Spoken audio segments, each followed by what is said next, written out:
معزز والدین، اساتذہ کرام اور پیارے بچوں، السلام علیکم۔ سبق پڑھانے سے پہلے چند ہدایت برائے اساتذہ کرام اور والدین کے لیے۔ بچوں کو سبق پڑھانے سے پہلے اس بات کا تعین کر لیں کہ آیا جو سبق آپ بچے کو پڑھانے جا رہے ہیں وہ حاصلات تعلم کے عین مطابق ہے یا نہیں۔ اس سبق کی تکمیل کے بعد طلبہ اس قابل ہو جائیں گے کہ وہ سادہ جملے سن کر ان کا مفہوم سمجھ سکیں۔ بصری الفاظ یہ وہ ہے ہوں، میں، میرا، ہم، ہمارا، تم، تمہارا وغیرہ پڑھ سکیں، ہے، ہوں اور ہیں کا فرق کر سکیں۔ جی پیارے بچوں، اب ہم پڑھتے ہیں اپنے اردو کی کتاب کا سبق نمبر 4 اور 8 48، اور اس سبق میں ہم پڑھیں گے سنیں اور پڑھیں۔ آج ہم آپ کو صرف پڑھانے والے ہیں اور سمجھانے والے ہیں مختلف جملوں کا مفہوم، ٹھیک ہے؟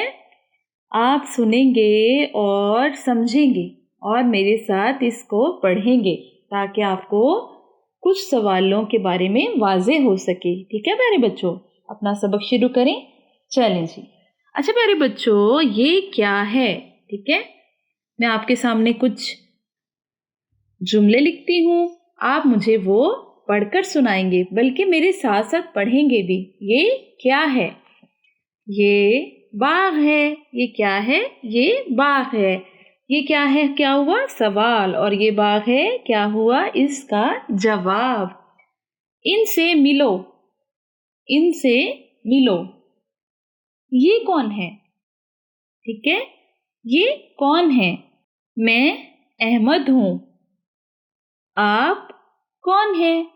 آپ کون ہیں کیا ہوا؟ سوال۔ میں احمد ہوں، یہ کسی نے آپ کو اپنے بارے میں بتایا، میرا نام احمد ہے۔ تم کون ہو؟ یہ کیا ہوا؟ سوال۔ ہم 2 بھائی ہیں۔ ہم 2 بہنیں ہیں۔ آپ کیا کرتے ہیں؟ ہم کھانا کھاتے ہیں۔ جی پیارے بچوں، آپ نے اس کو میرے ساتھ پڑھا، سنا، آپ کو کچھ سوال اور کچھ جوابوں کا فرق واضح ہوا، ٹھیک ہے پیارے بچوں؟ مجھے امید ہے کہ آپ کو یہ سوال اور جواب واضح طریقے سے پڑھنا اور ان کے بارے میں علم ہو گیا ہوگا، ٹھیک ہے پیارے بچوں؟ اب ہم ملتے ہیں نئے سبق کے ساتھ، تب تک کے لیے مجھے اجازت دیں۔ اللہ حافظ۔